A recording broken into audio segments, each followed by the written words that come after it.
대서사시 신앙국 강사 교육이라고 하는 제목처럼 저희가 어쨌든 지금 1강부터 6강까지 쭉 강의를 통해서 전체적인 이 스토리의 큰 흐름을 말씀을 드리는 것이고요.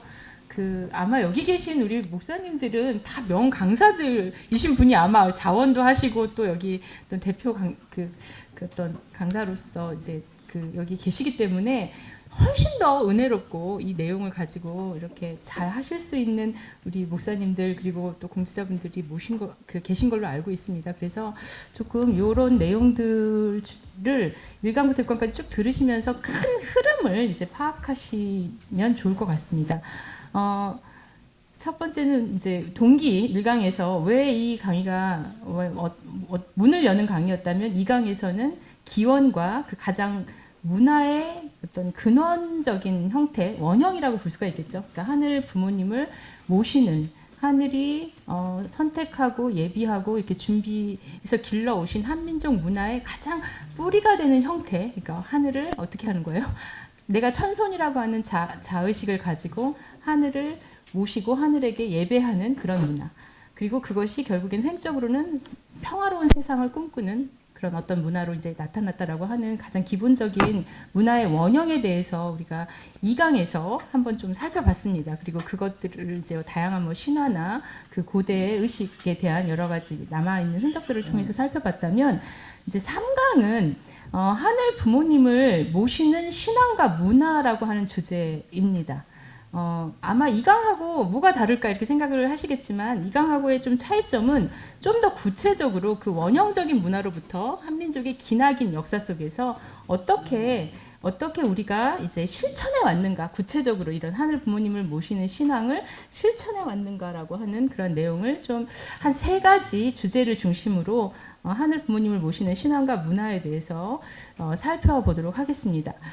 이 하늘 부모님을 모시는 신앙과 문화에서 첫 번째로 좀 이야기하려고 하는 것은 바로 한민족의 신앙과 문화 속에 있는 대망 사상입니다. 대망 사상은 어떻게 보면은 기다리는 사상입니다. 무엇을 기다리는 사상일까요?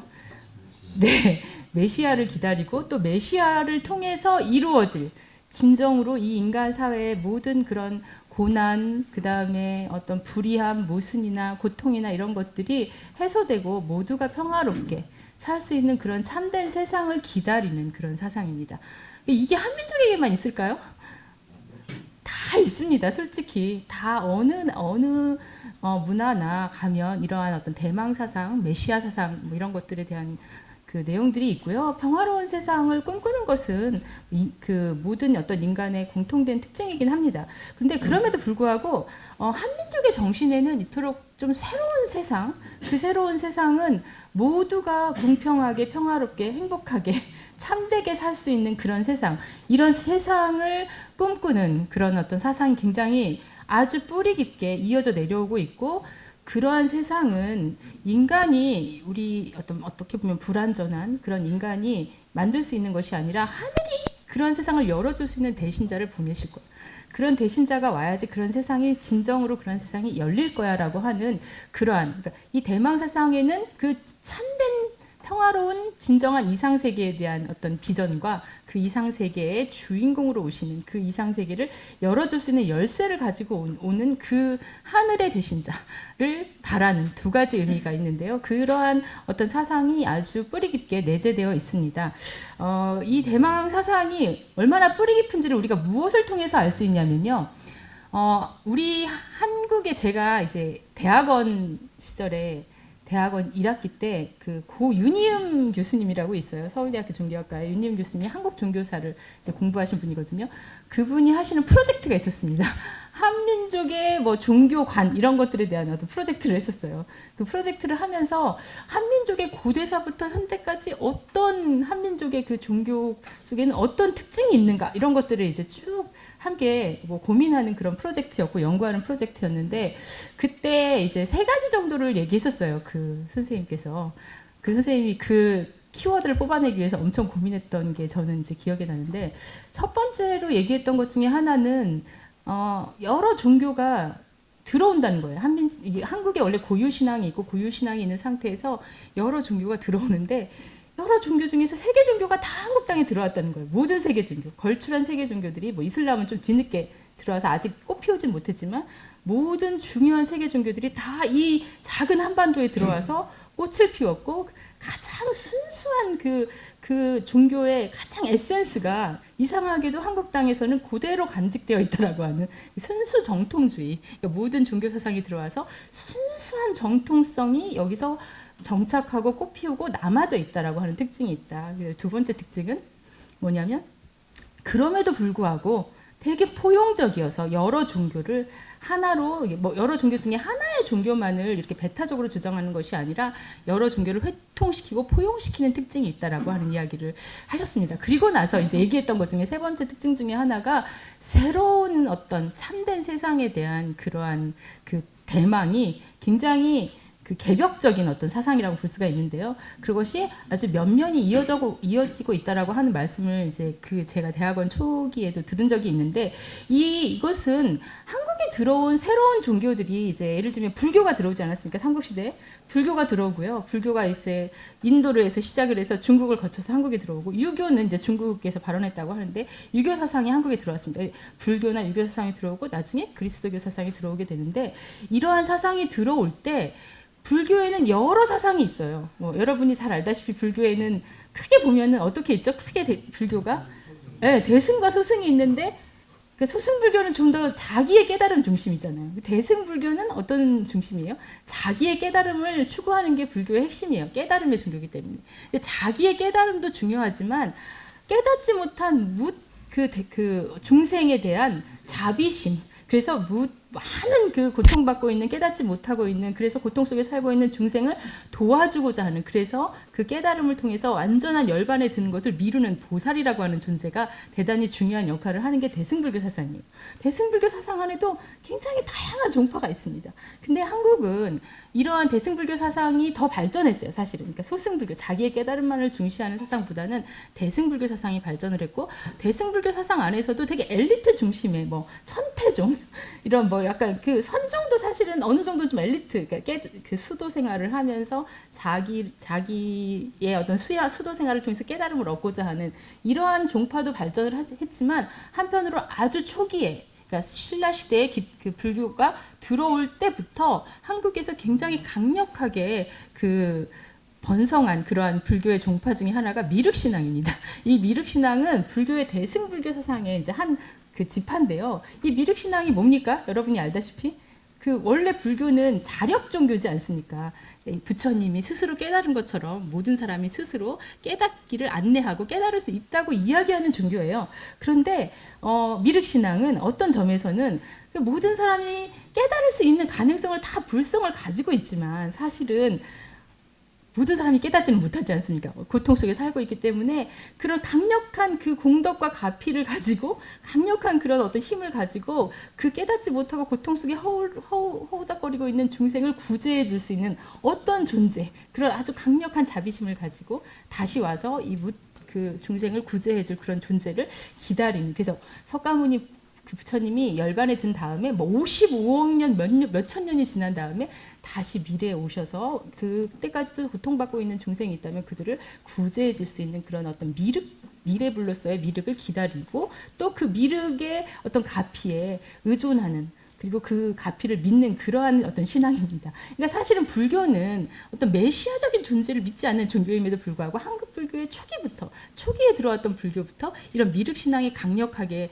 그 대중적으로도 인기가 있었고 자리 잡고 있었다고 하는 것은 한국 불교의 많은 사찰에 가보면 되게 관음이나 미륵과 관련된 신앙들이 되게 많은데 보살이나 어떤 미륵이 이제 중심이 되는 그런 신앙들이 굉장히 많다라고 하는 거. 그것은 한국 불교가 불교 신앙이 가지고 있는 불교적인 정체성이 있지만 한민족의 어떤 종교로 이렇게 어떻게 보면 수입돼서 수용되는 과정에서 이 대망 신앙, 그러니까 참된 세계를 이루어 줄 수 있는 어떠한 참된 존재를 기다리고 그러한 세상을 기다리는 그러한 어떤 신앙이 굉장히 강하게 나타나면서 그 많은 고난 속에서도 사실은 이러한 미륵에 대한 강한 열망이라든지 그런 뭐 많은 보살들, 인간을 도와줄 수 있는 많은 어떤 보살에 대한 어떤 신앙이라든지 이런 것들을 보면 얼마나 한민족의 삶이 고단했는가, 얼마나 많은 환란이 있었던가라고 하는 것을 느끼게 돼요. 저도 최근에 사실은 제주도에 있는 사찰에 가서 그걸 되게 많이 느꼈거든요. 제주도가 되게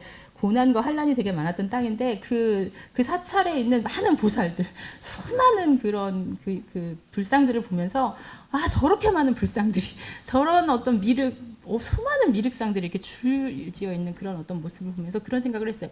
저런 것들을 세워놓으면서까지 뭔가 이러한 참된 세계, 어떤 진정한 어떤 이런 고난으로부터의 어떤 극복 이런 것들을 꿈꿔왔구나. 그만큼 수많은 힘들고 어려운 어떤 순간들이 있었구나라고 하는 생각을 했는데요.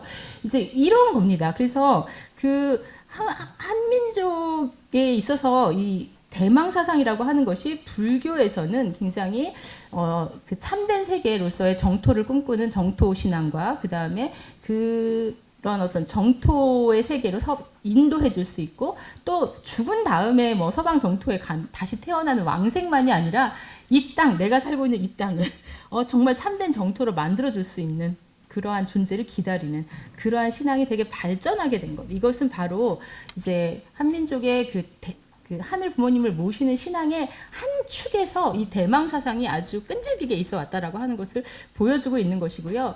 불교의 어떤 이러한 미륵 신앙은 이제 한민족의 정체성 안에 있는 이상 세계에 대한 염원과 신앙을 계속해서 더 형성하고 더 발전시키는 그런 기층 신앙으로 자리 잡게 돼요. 그래서 사실은 되게 고승들 있지 않습니까? 교학이 발전하기도 했지만 한국 불교의 어떤 큰 기층에서 그 한국 불교를 떠받치고 있는 신앙 중에 굉장히 강력한 신앙으로 이러한 신앙이 있었다고 하는 것을 말씀드릴 수가 있고요. 그런 것들은 여러분이 교재에서 보시게 되면 최초의 신라 시대 최초의 절 흥룡사의 주불이 미륵불이었고요. 또 조선 시대에 보면 많은 밀란들이 일어나는데 그 밀란 중에 이제 여환의 난 같은 것들이 있는데 그런 것들을 보면 이제 석가불의 시대가 가고 미륵불의 시대가 온다. 이제 이런 얘기하면서 내가 미륵불이다 이렇게 얘기하는 자기 자신이 진인이고 미륵불이고 정도령이다 이런 것들을 계시도 받고 주장을 하면서 굉장히 어렵고 힘든 시대에 많은 그 사람들에게 새로운 세상을 꿈꾸게 하는 그러한 밀란도 많이 일어나게 돼요. 물론 이런 것들은 좀 진압이 됐습니다. 진압이 됐지만 진압이 되고 나면 또 다른 것들이 계속해서 이제 우후죽순처럼 나타난 것은 뭔가 한민족의 그 의식 속에 정신세계 속에 정말 참된 세계 지금 우리가 살고 있는 이러한 세상이 아닌 뭔가 그 산업공상의 그 신분 질서 속에서 진짜 밑바닥에 있는 사람들은 계속해서 고통을 받고 사실은 현명하지 못한 어떤 폭군들이 막 난립하는 어떤 그런 세상이 아니라 모두가 정말 하늘 부모님의 아들 딸로서 참된 어떤 그러한 사랑을 나눌 수 있는 그런 세계를 꿈꿔왔다는 것을 한국 불교의 이런 정토 사상과 미륵불 신앙을 통해서도 미륵 신앙을 통해서도 알 수가 있고요. 그 다음에 이제 그 유교의 경우에도 마찬가지입니다. 아까 제가 말씀드린 것처럼 한국은 유교가 들어와서 한국에서 되게 성리학이라고 하는 뭐가 꼽히었습니까? 되게 굉장히 그 유교의 중요한 그 어떤 사상이 꽃피우게 되고요.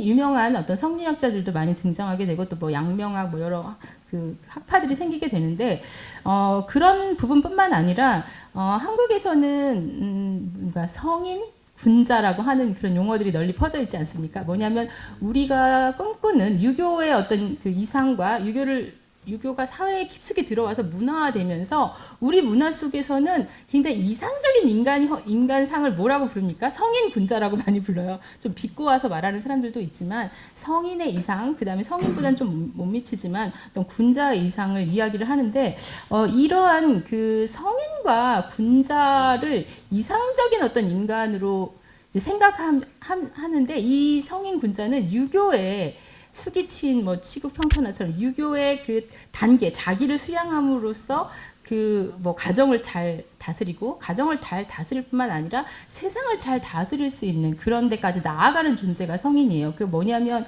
유교에 있어서의 이 대망 사상이라고 하는 것들은 참된 세계, 대동세 사회에 대한 어떤 이상은 성인과 같은 인물이 나타나서 완성한 인간이죠. 인격을 수양을 통해서 완성한 성인이 나타나서 이 성인이 모델이 됨으로써 이 세상을 잘 다스릴 수 있다라고 하는 그런 사상이 유교에 강하게 있고 그러한 어떤 성인의 존재를 기다리는 그리고 그 성인을 어떤 우리 삶의 모델로 삼고 본받으려고 하는 것이 한국 유교의 어떤 역사 속의 문화 속에서 나타나는데, 이것이 이제 그 유교 문화 속에 나타난 대망 사상이라고 볼 수가 있습니다. 사실은 이제 이 산해경이라고 하는 고대 중국의 문헌은 도교계 문헌이에요. 사실 유교 문헌은 아닙니다. 도교계 문헌인데, 여기에 보면 동이족, 그러니까 한민족의 특성에 대해서 뭐 박애나 관대, 뭐 예의 있고 청렴하고 지존하고 군자의 나라다, 군자의 덕을 이제 가진 그런 어떤 민족이다라고 묘사하는 부분이 있습니다. 그래서 이제 이 한민족 고대사를 연구하는 사람들이 많이 언급하고 있는데,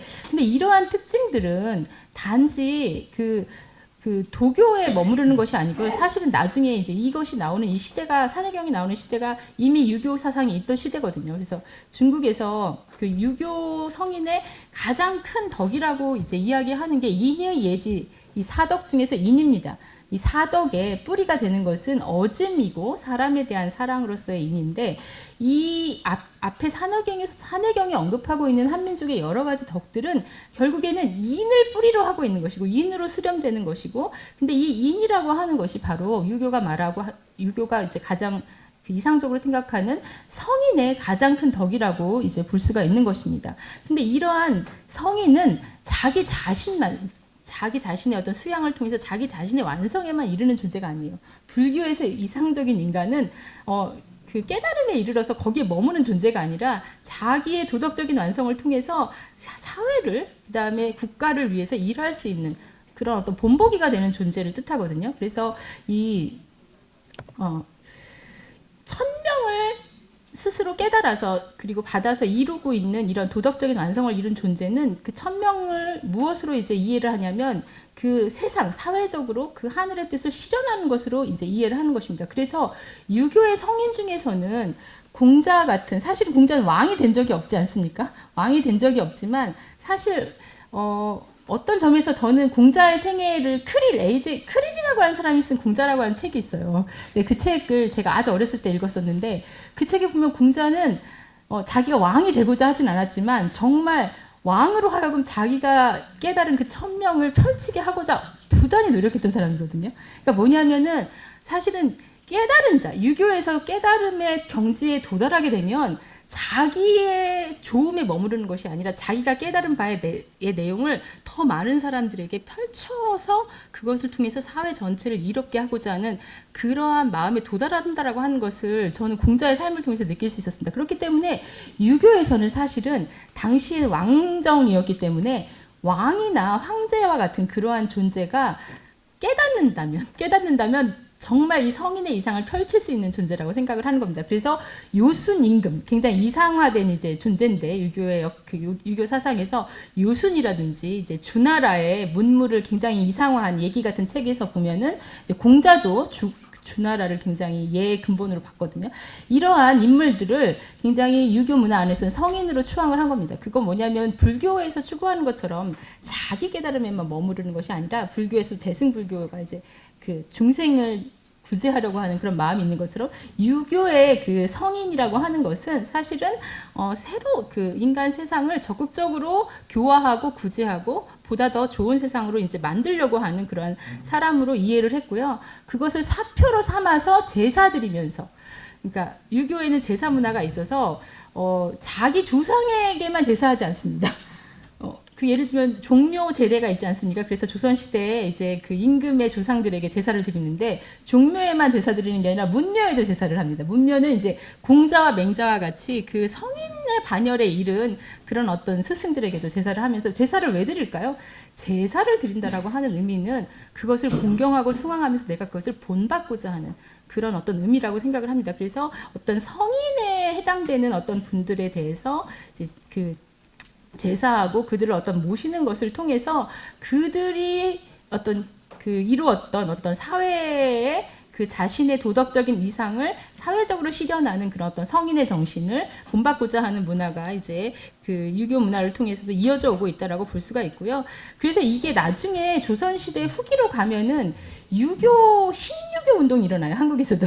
신유교 운동이 일어나면 뭔가 유교가 추구하는 그 대동사회를 더 적극적으로 이루려고 하는 유교라고 하는 것을 쇄신해가지고 더 적극적으로 참된 세계를 이루려고 하는 운동으로 나타나기도 하는데 이것은 그 유교라고 하는 전통적인 종교가 한국에 들어왔을 때 그 한국의 한민족의 대망 사상과 결합해서 뭔가 그 참된 세계를 이루고자 하는 그 대망, 그다음 참된 세계를 이룰 수 있는 완성한 존재로서의 어떤 우리는 메시아라고 말하지만 유교에서는 성인이라고 말하는 그 존재에 대한 어떤 대망 이런 것들이 계속해서 이어져 오고 있다라고 하는 것을 볼 수가 있고요. 이것은 한민족이 그런 어떤 성인의 도덕적인 이상과 그 이상을 실천하는 생활을 통해서 평화로운 세계, 진정으로 참된 평화로운 세계를 추구했다라고 하는 것을 보여주고 있다고 볼 수가 있겠습니다. 그래서 이것이 나중에는 성군 사상으로 나타나는 거예요. 그러니까 저는 한국 드라마를 여러분들 많이 보신 적이 있을지 모르겠지만 저 한국 드라마가 다른 나라의 드라마에서 보이기 되게 힘든 그런 하나의 장치가 있어요. 뭐냐면 조선시대 왕은 최고의 존재인데 항상 조선시대 왕은 눈치를 봅니다. 누구의 눈치를 봐요? 신하의 눈치를 보지 않습니까? 신하가 왕에게 뭐를 가르쳐요? 효를 가르쳐요. 만약에 왕이 불효하면 효도해야 된다고 가르치고요. 왕이 이치에 어긋난 행동을 하면은 성인의 도를 자꾸 가르칩니다. 그러면서 그 세워진 왕을 혈통에 의해서 왕이 되지만 그 혈통에 의해서 세워진 왕을 유교적인 성군이 되도록 이렇게 계속해서 채찍질하고 이렇게 북돋우는 그러한 것이 한국 그 조선시대 그 사극에서 많이 나오는데 이게 뭐냐면 한국에서는 왕은 성인이 되어야 된다라고 하는 그런 사상, 성인이 되어서 그 왕이라고 하는 것은 사람들을 이렇게 다스리는 존재지 않습니까? 다스리는 존재는 성인이 되어야 된다라고 하는 그런 사상이 이제 유교의 대망 사상하고 결합돼서 나타났고요. 근데 사실 조선 후기에 이르면 정조 같은 훌륭한 왕도 있었지만 정조 이후의 왕들이 다 좀 형편없었지 않습니까? 그렇게 되면서 어떻게 됩니까? 이제 성씨가 다른 그러한 성군이 진짜 태어날 거야. 혁세 사상인 거죠. 완전히 성을 바꿔서 참된 그런 어떤 성군이 나타날 거야라고 하면서 보다 조금 변혁적인 그러한 어떤 그 종교 그 운동이 일어나게 되는데 이러한 것들이 무엇을 통해서 이제 나타나게 되냐면은 예언서 이제 정말 그 이씨의 나라가 아니라 새로운 성씨를 가지고 오는 그 왕이 새로운 세상을 열 거라고 하는 그러한 예언서들이 이제 등장하게 됩니다. 그래서 불의한 세상이 무너지고 세상을 구원할 수 있는 성군이 나타나서 새로운 세상을 열 거다라고 하는 그런 사상이 이제 조선 후기의 정감록이나 그 뒤에 이어지는 이제 그 격암유록 같은 그러한 그 예언서들을 통해서 나타나게 되고요. 이것을 통해서 그 시대에 병자호란, 임진왜란 얼마나 많은 전쟁이 많은 사람들을 피폐하게 했습니까? 막 그 많은 그 사람들이 어떤 생활 기반을 다 무너뜨리고 많은 사람이 죽고 피를 흘렸어요. 철철. 그런 속에서 사람들은 절망할 수밖에 없는데 그 절망 속에서 이러한 그 새로운 세상과 새로운 세상을 가져다줄 새로운 어떤 메시아적인 존재에 대한 그러한 진인에 대한 희망을 가지고 그것을 견뎠던 것입니다. 그래서 이것은 하늘의 뜻이 이루어질 그러한 날을 기다리는 한민족의 어떤 그 신앙의 가장 큰 축이 이 조선 후기로 가면은 더욱더 거세게 나타났다라고 하는 것을 이제 보여주고 있고요. 그러한 대망 사상이 그 수많은 그런 환란 속에서도 수많은 역사의 질곡 속에서도 한민족이 자신의 정체성을 지키고 자긍심을 지킬 수 있도록 하는 그 축이 되었다라고 하는 것을 볼 수가 있습니다. 이러한 성군을 기다리고 뭔가 이상 세계를 꿈꾸는 것에 또 대중적인 판본이 무슨 이야기냐면 홍길동전 같은 이야기지 않습니까? 여러분이 제가 최근에 되게 재밌는 걸 봤어요. 그 최근에 드라마 중에 하나가 무슨 길동이라는 여자가 등장하는 드라마가 있더라고요. 근데 저는 되게 흥미롭게 생각을 했습니다. 수많은 홍길동전에 대한 버전들이 드라마로 많이 각색이 되고 영화화 됐는데 홍길동을 여성화해서 나타낸 건 처음인 것 같아요. 이 드라마는 그냥 멜로 드라마인데 거기 나오는 여성의 이름이 길동이에요. 근데 길동은 자기 본명이 아닙니다. 뭐냐면 사실은 홍길동처럼 그 탐관오리의 그 곡식이나 재물을 약간 도적질해가지고 정말 죽어가는 백성들을 살려주는 그런 일을 하는 그런 정의로운 의적인데 그 서녀로 태어난 그 여자 주인공이 그런 역할을 하는데 기르의 동무라고 해서 길동으로 불리게 되고요. 근데 제가 흥미롭게 봤던 부분 중에 하나는 이것이 점차 일파만파가 돼가지고 자기가 의도했던 것이 아니라 자기 자신이 길동이라는 인물이 점점 영웅화되고 신비화되는 그런 것들을 이제 경험하게 돼요. 아, 이건 내가 한 일이 아닌데, 그리고 내가 할 수 있는 일도 아닌데 마치 불굴의 불멸의 불사의 존재처럼 길동이 그 대중들 사이에서 널리 퍼질 때 아, 이건 거짓말이야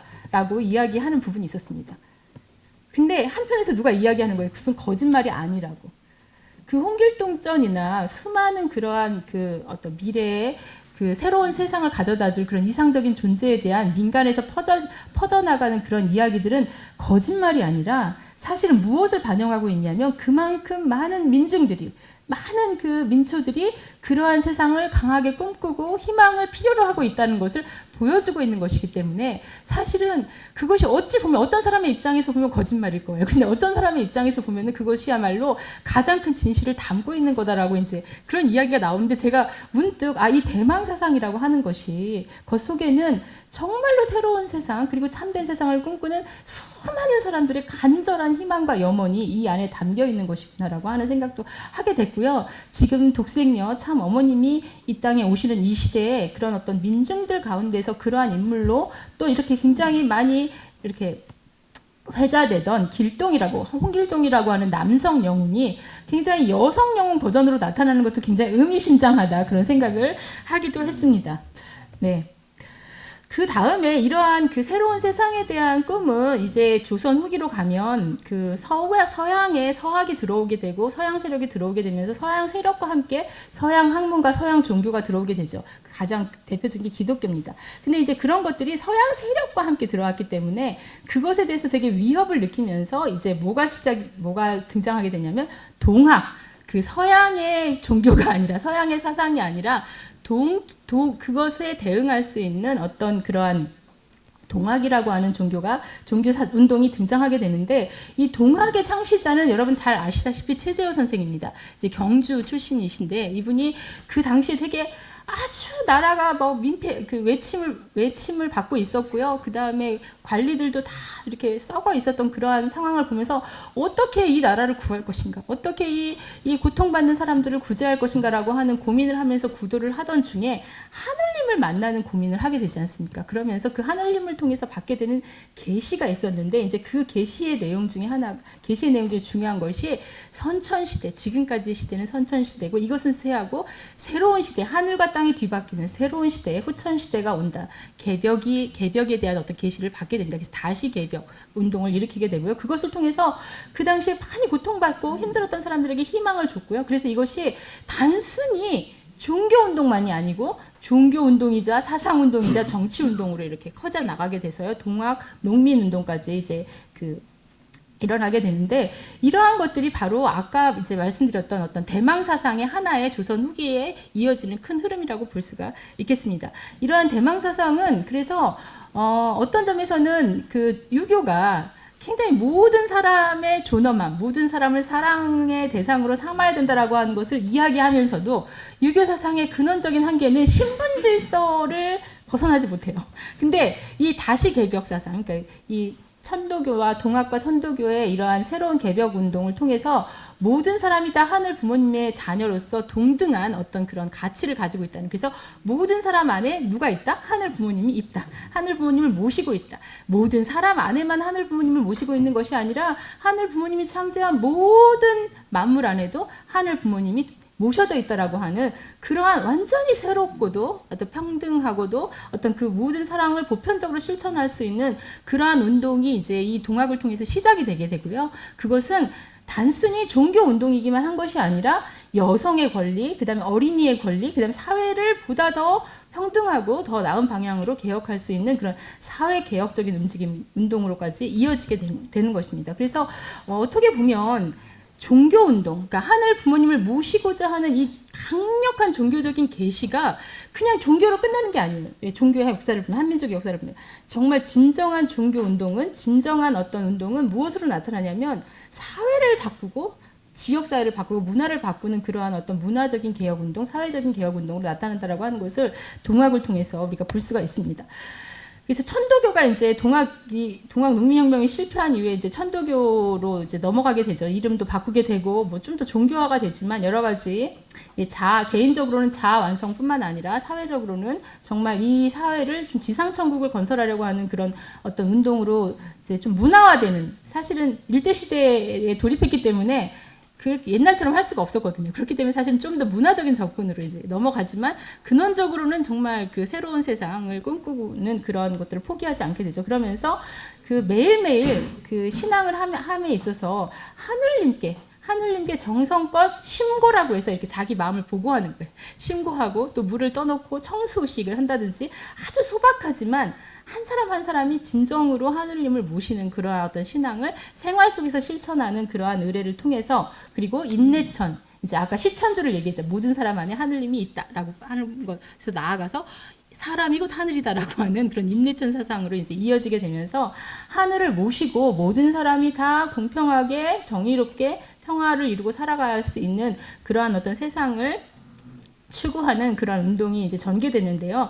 이것은 이러한 동학으로까지 이어지는 이런 그 한국 종교 사상사에서의 이 대망 운동의 흐름은 큰 의미가 있다고 생각을 합니다. 그리고 이 흐름이 결국에는 이 땅에 그 하늘 부모님의 뜻을 이루기 위해서 오시는 한 분, 그리고 그 한 분이 이제 참 부모를 이루심으로써 이루실 수 있는 그러한 어떤 새로운 그 하늘 부모님의 뜻이 이루어지는 세상을 향한 그 큰 걸음의 어떤 그 마지막 단계의 어떤 예비적인 준비였다라고 이제 볼 수가 있겠고요.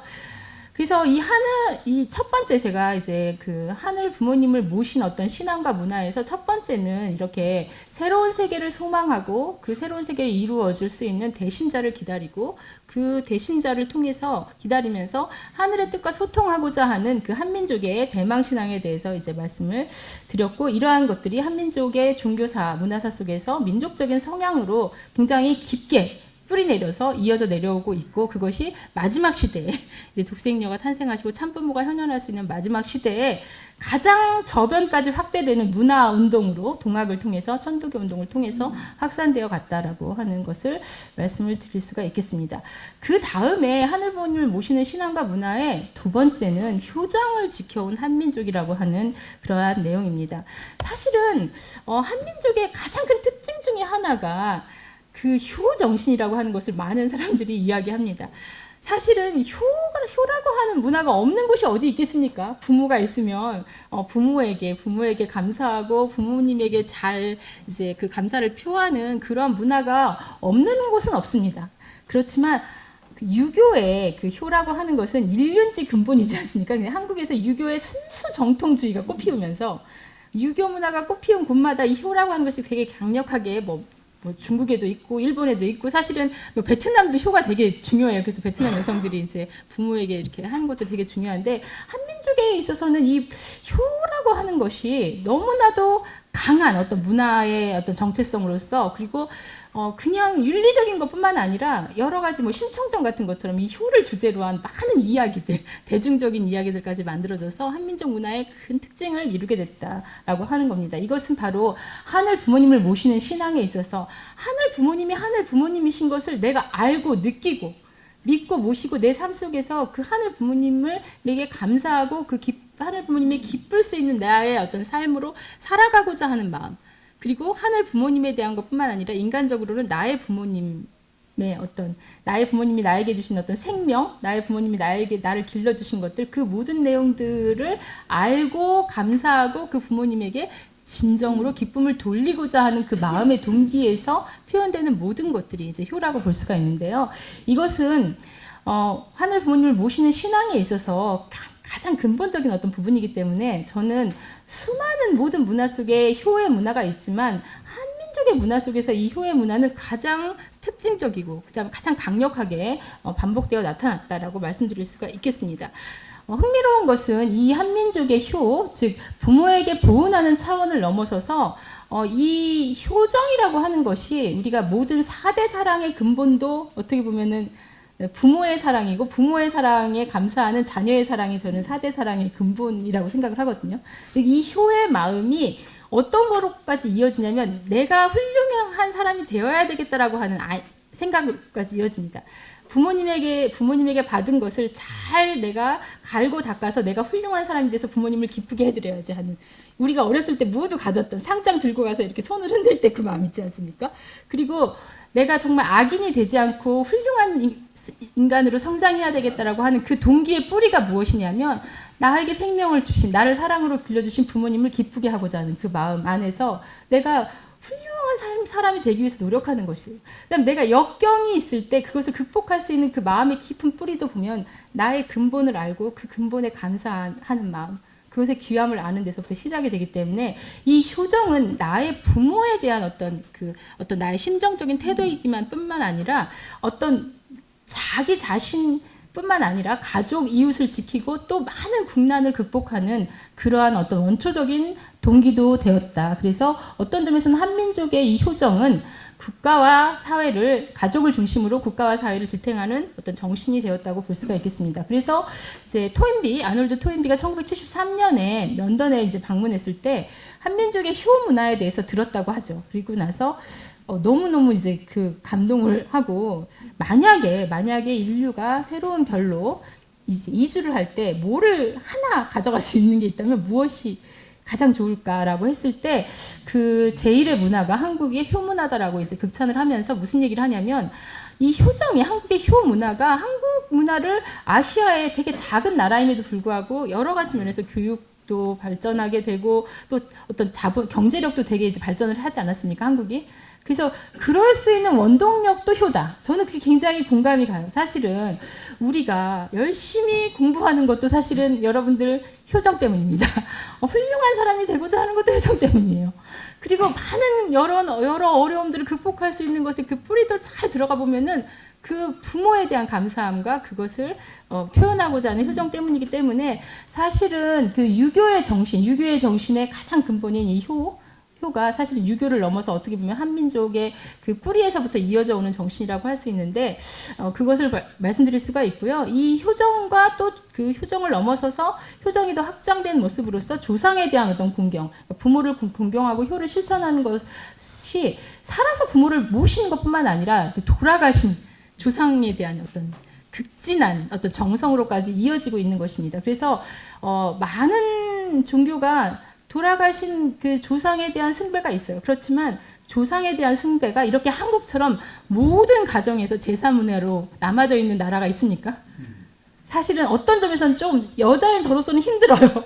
이 제사를 도대체 1년에 몇 번을 지내야 되는가. 저희 집은 진짜 상다리가 휘어지게 상을 차리는 문화예요. 그래서 맏며느리여가지고 짤 없습니다. 학교에 수업이 있든 뭐가 있든 가서 상을 차려야 돼요. 밤 12시에 뭐 상을 차려가지고 막 이렇게 하기도 하고 그랬는데, 한편으로는 되게 힘들지만 한편으로는 어떤 나라가 그냥 사찰에서 제사를 지내거나 누구한테 맡기지, 모든 가정에서 이렇게 조상을 공경하는 제사를 지내는 문화가 이어져 오고 있다라고 하는 것이 정말로 이게 한민족의 효의 문화를 보여주고 있는 것입니다. 저는 사실은 이 제사 문화는 조금 더 간소화되면서 의미를 살리는 쪽으로 가야 된다고 생각하지만, 그럼에도 불구하고 너무 귀한 문화라고 생각을 하는 거예요. 제가 그 상을 차리는 순간에, 과일을 닦고 음식을 하는 순간에 진짜 조상들을 생각하게 되더라고요. 이것을 그냥 일로 생각하는 것이 아니라, 네, 제가 여기 남성분들이 너무 좋아하시는 것 같은데, 네, 제가 생각해도 제가 진짜 요새 드문 며느리입니다.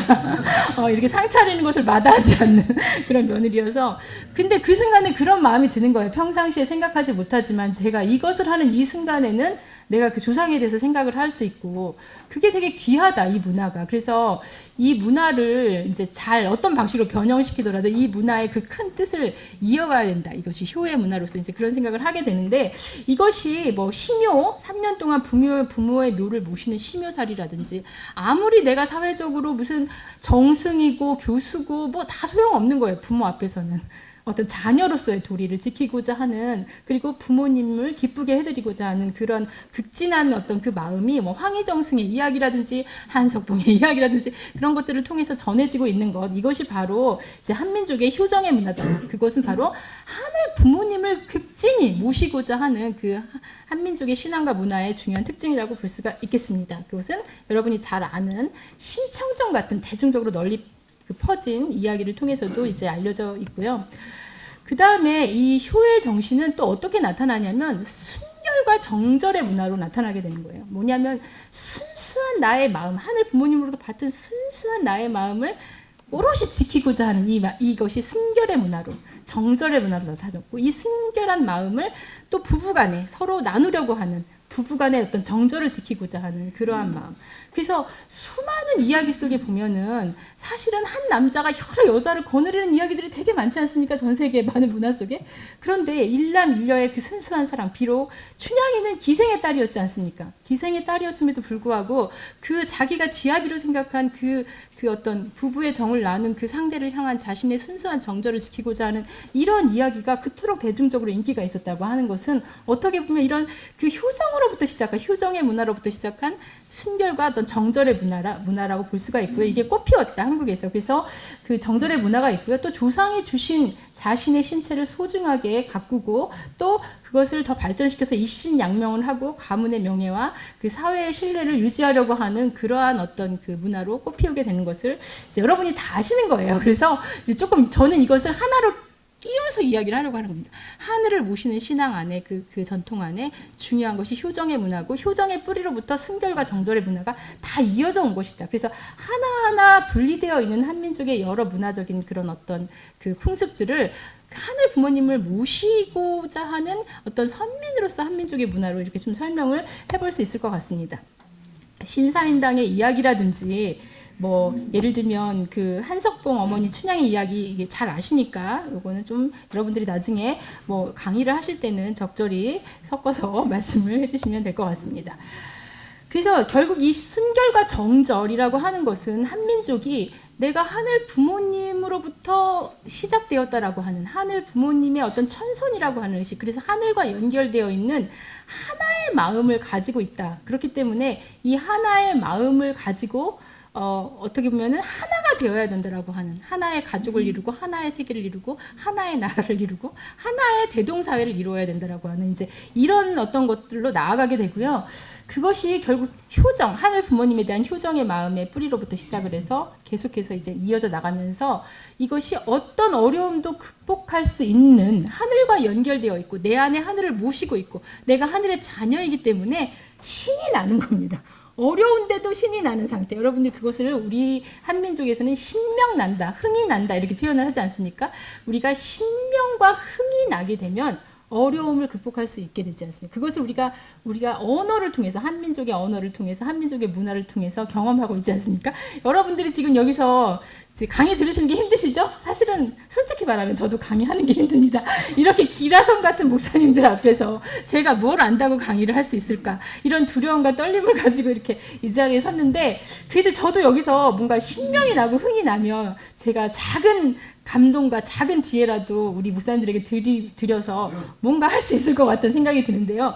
그게 바로 신명인데 거기에 그 신신자를 써서 밝은 명자를 쓰지 않습니까? 그래서 이게 결국 한 마음, 하늘 부모님의 마음과 내가 연결되어 천심이라고도 말할 수 있을 것 같고요. 한 마음과 연결돼서 하늘 부모님을 모시게 되면 어떤 어려움도 극복할 수 있는 어떤 신명을 형성하게 되고요. 이것이 효문화, 뭐 가족 안에서의 부부의 문화, 자녀 양육 문화를 넘어서서 이러한 가족의 사랑, 끈끈한 가족애를 중심으로 모든 어려움도 극복하게 하는 거예요. 여러분들이 폭삭 속았수다 보셨죠, 다. 저도 그걸 보면서 펑펑 울었습니다. 근데 사실은 거기에 나오는 주인공들을 보면은 그 모든 그 주인공들의 자기 삶의 모든 파고를 극복하는 그 힘이 뭐예요?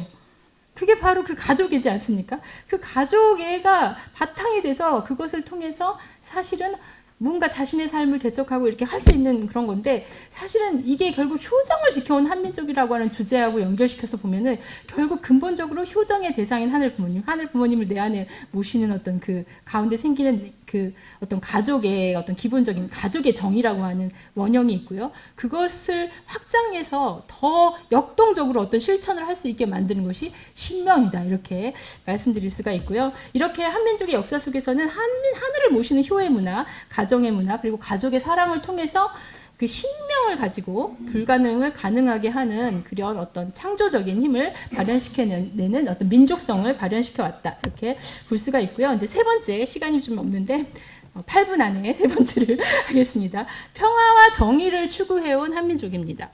한민족이 하늘 부모님을 모심에 있어서 하늘 부모님이 바라는 게 뭐예요? 널리 인간을 이롭게 하는 거. 인간을 널리 이롭게 할 수 있는 그 곳을 이렇게 살펴보시고 보내실 때 창세기에서 하늘 부모님이 이 세상을 보시고 좋다, 보기에 좋다 하실 수 있는 그러한 상태는 뭡니까? 모든 사람이 평화롭고 화평하고 행복하게 사는 것이죠. 그래서 한민족은 그런 하늘 부모님을 모시는 어떤 신앙 속에서 평화를 사랑하고 평화를 추구하는 그러한 문화를 발전시켜 왔습니다. 그래서 뭐 어떤 제천 사상의 영향으로 평화를 사랑하는 어떤 그런 민족의 어떤 외적인 형태가 그 하늘의 광명을 상징하는 하얀 의복, 백의 민족이라고 이제 표현되는 하얀 의복을 좋아하고 흰 옷을 입고 제사장 민족과 같은 어떤 입장에서 그런 순수와 평화, 인류애를 상징하는 어떤 한민족의 생활 풍습을 보여주긴 했는데 이것이 나중에 일제시대에는 이제 저항의 상징이 되는 거예요. 흰 옷이. 그래서 흰 옷을 막 못 입게 하기도 했다고 합니다. 흰 옷을 입고 뭔가 저항을 하는 거. 백의종군 할 때도 이렇게 흰 옷 입지 않습니까? 근데 이 흰 옷이 가지고 있는 그 순수와 평화라고 하는 것은 평화를 애호하고 사랑하는 어떤 한민족의 민족성을 보여주는 것입니다. 그 이제 일본이 이제 이거를 막기 위해서 그 백의를 막 못 입게 했는데 그리고 흰 옷을 입고 관공서 출입하는 것도 금하고 그럴 때 그것에 저항하기 위해서 더더욱 흰 옷을 입고 이제 그렇게 했던 그런 역사가 있습니다. 이처럼 정결과 기백, 어떤 천손의 선민의식, 그 외세에 대한 저항 정신이 백의 문화 안에 담겨져서 이제 한민족의 유산이 되어 오기도 했고요. 그런데 요건 좀 넘어가겠습니다. 이 정신, 평화를 애호하는 한민족이고 평화를 지키고 평화를 추구해온 한민족이지만 너무 많은 외세의 침입을 받았습니다. 외세의 침입을 받을 때에는 그 하늘 부모님을 모시는 어떤 신앙의 정체성을 지키기 위해서 국권이 일어나기도 했던 한민족이다. 이것은 뭐냐면 저 공의를 추구하는 평화를 추구하기도 하지만 평화를 추구하면서도 평화를 사랑하면서도 공의로움을 추구하는 그리고 자주성을 지키고자 하는 한민족의 결연한 정신을 보여줍니다. 보통 이 용맹함은 자주성은 누구에게 요구되는 덕목이냐면 군인들에게 요구되거나 왕이나 통치자에게 요구되는 덕목이에요. 근데 한민족의 역사를 보면 아주 낮은 위치에 있는 평민들이 그 다음에 굳이 의병이 될 필요도 없는 종교인들이 스님들이 나라가 어려움에 처했을 때 들고 일어납니다. 의병이 들고 일어나고 승병이 일어나고 어린 그 소녀가 그 다음에 정말 힘없는 아낙네들이 나라를 위해서 싸워요. 누가 시키지도 않았는데 이런 역사가 사실은 전 세계를 찾아봐도 별로 없습니다. 이건 뭐냐면 하늘 부모님이 주신 이 천손으로서의 정체성을 지켜야 된다라고 하는 그 문화적인 DNA가 굳건히 한민족 속에 움직이고 있기 때문에 한민족의 모든 사람들이 남녀노소를 막론하고 자주성을 가지고 이 정체성을 지키고자 이제 나타나는 그런 어떤 선민의 정체성을 지켜온 역사가 고려시대와 조선시대의 외세의 침략기에 나라를 지키기 위한 그러한 다양한 그 평민들의 운동으로 나타나고 종교인들의 운동으로 나타났다라고 하는 걸 말씀드릴 수가 있고요.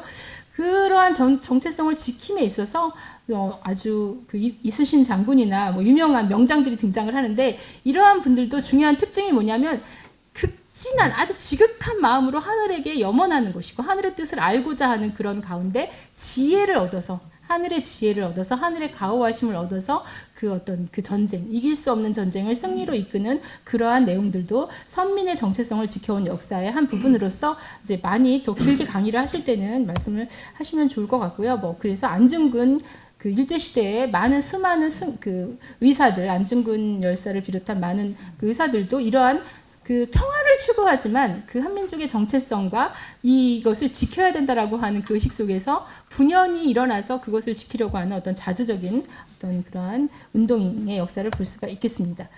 그리고 이제 아까 말씀드린 어린 소녀였음에도 불구하고 일제시대 때 유관순 열사가 학교를 다니다가 18세 어린 소녀였죠. 기독교 정신을 가지고 그 열심히 신앙생활을 하면서 학교를 다니던 소녀였는데 이 3.1운동에 동참하게 되고요. 누가 시키지도 않았어요. 사실 저 같으면 좀 무서워서 도망갔을 것도 같아요. 근데 일어나서 끝까지 저항하고 자기 고향에 가서도 계속 그 만세운동을 펼치다가 이제 순국을 하지 않았습니까? 이러한 것들이 정말 사실은 뭐 프랑스의 잔다르크 이야기도 있지만 전 세계적으로 보면은 그렇게 흔한 케이스가 아니에요. 사실은 여러분이 전 세계 역사를 공부해봐도 이런 것들이 바로 뭐냐? 그 작은 나라이지만 작은 나라의 그 우리 선민의 그 정체성 안에 이 하늘 부모님이 주신 이 선민의 그 정체성을 지키고 이어가야 된다라고 하는 것이 뿌리 깊게 정신적인 유산으로 이어졌다라고 이렇게 말씀드릴 수가 있겠습니다. 그러면 그렇기 때문에 평화를 추구하면서도 평화를 애호하면서도 그 나라를 잃어버릴 수 있는 위기에 있어서는 나라를 지키기 위해서 주체적으로 참여를 하고 주체적으로 참여하면서 때로는 뭐 안중근 의사처럼 어떤 저항을 함에 있어서 좀 폭력적인 방법으로 취하기도 해요. 왜냐하면 저항하기 위해서. 그렇지만 최대한 비폭력적인 운동을 위해서 노력했다라고 하는 것이 3.1운동의 어떤 모습을 통해서도 우리가 볼 수가 있습니다. 그래서 한민족의 역사는 외세의 침입으로부터 이 문화의 전통과 그 정체성을 지키기 위한 역사였고요. 그 과정에서 하늘을 감동시키는 지극한 정성, 그 정성을 통해서 하늘의 뜻을 깨닫고 그 하늘의 뜻을 이 민족의 역사 속에서 실현하고 그 과정에서 공의의 마음으로 하나가 되어서 최대한 평화로운 방법을 동원하여서 그 공격에 맞서고 우리의 선민의 자주권과 정체성을 지키고자 하였다. 이러한 어떤 역사는 사실은 이제 구한말 일제시대로 넘어가면 진짜 고난의 역사로까지 이어지게 돼요. 이제 뒤에 4강에서 그런 이야기를 할 텐데 그런 어떤 고난의 역사 속에서도 이러한 정신이 결국에는 꿋꿋이 그것을 지켜낼 수 있는 희망이 되었고 어떤 민족성이 되게 됩니다. 그래서 한민족의 정체성을 정리하면서 마치겠습니다. 한민족의 정체성은 정의롭고 평화로운 세계를 추구하는 하늘 부모님을 모시고 살아가는 세계를 추구함에 있어서 그러한 세상에 대한 대망, 그러한 세상을 이루어줄 수 있는 하늘의 대신자를 간절하게 바라는 그런 대망 사상으로 나타나게 되고요. 그런 점에서는 천손의 정체성을 자주적으로 지켜온 역사였다라고 볼 수가 있고 삶 가운데에서는 하늘을 모시는 어떤 효정의 문화를 나의 어떤 개인의 어떤 삶뿐만 아니라 가정과 민족과 국가까지 이제 확장시키면서 사실은 그 효정의 문화를 뿌리로 해서 이 수많은 어떤 고난을 극복하고 그 다음에 한민족으로서의 그 하늘을 모실 수 있는 순결하고 그 다음에 어떤 정절을 지키고 효정을 지키는 어떤 그러한 그 삶 생활을 계속해서 이어가고자 했다 이렇게 말씀드릴 수가 있겠습니다. 이러한 문화가 도대체 무슨 의미를 지니는가라고 하는 거예요. 왜 도대체 한민족은 이렇게 살아왔던가라고 하는 것입니다.